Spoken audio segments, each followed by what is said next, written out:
బంగారంపై రుణాలు తీసుకునే వాళ్లకు ఈ గుడ్ న్యూస్.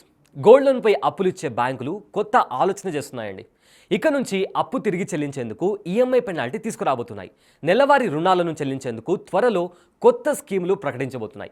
అయితే బంగారం తాకట్టు పెట్టి తీసుకున్న రుణాల పంపిణీలో అవకతవకలు జరుగుతున్నాయని ఆర్బీఐ రీసెంట్గా గుర్తించింది. రుణాలు ఇచ్చే సంస్థలను ఆర్బీఐ ఇటీవల హెచ్చరించింది. బంగారు రుణాల్లో ఎగవేతలు పెరుగుతున్నాయని, వీటిని తగ్గించేందుకు ప్రయత్నించాలని సూచించింది. ఇందులో భాగంగానే ఇప్పుడు కొత్త స్కీములు ప్రకటించేందుకు సంస్థలు రెడీ అవుతున్నాయి. ప్రజెంట్ బంగారు ఆభరణాలు తాకట్టు పెట్టి రుణం తీసుకున్న వారు టైం పూర్తయ్యాక వడ్డీతో కలిపి మొత్తం రుణం చెల్లిస్తున్నారు. ఇప్పుడు ఈఎంఐ పద్ధతి కూడా లేదు. అయితే తమ దగ్గర డబ్బులు ఉన్నప్పుడల్లా కట్టుకునే వీలు మాత్రమే ఉండేది. కావాలనుకుంటే టైం కంటే ముందే మొత్తం బకాయిని చెల్లించవచ్చు.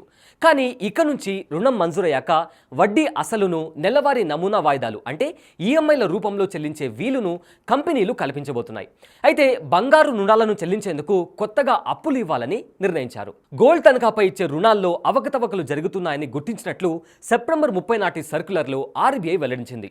బంగారం విలువ లెక్కగట్టడం, బకాయిలు ఉన్న వారి ఆభరణాల వేలంలో పారదర్శకత లోపిస్తుందని, రుణం విలువ నిష్పత్తి పరిశీలన, నష్టభయం గణన వంటి అంశాలు ఆర్బీఐ ప్రస్తావించింది. వీటన్నిటికీ మించి కేవలం పాక్షిక చెల్లింపునే ఆమోదించడం అనేది లోపభయిష్ట ధోరణిగా పేర్కొంది. రుణమిచ్చేందుకు బంగారం విలువనే ప్రతిపాదికగా తీసుకోకుండా రుణ స్వీకరణ, చెల్లింపు సామర్థ్యాన్ని పరిగణలోకి తీసుకోవాలని నిర్దేశించింది. పాక్షిక చెల్లింపులు చేస్తే రుణాన్ని రోల్ ఓవర్ చేయడమే మంచిది కాదని తెలిపింది. అందుకే పసిడి తనఖా రుణాలకు నెలవారీ చెల్లింపు పద్ధతిని పరిశీలిస్తున్నట్లు వివరించింది.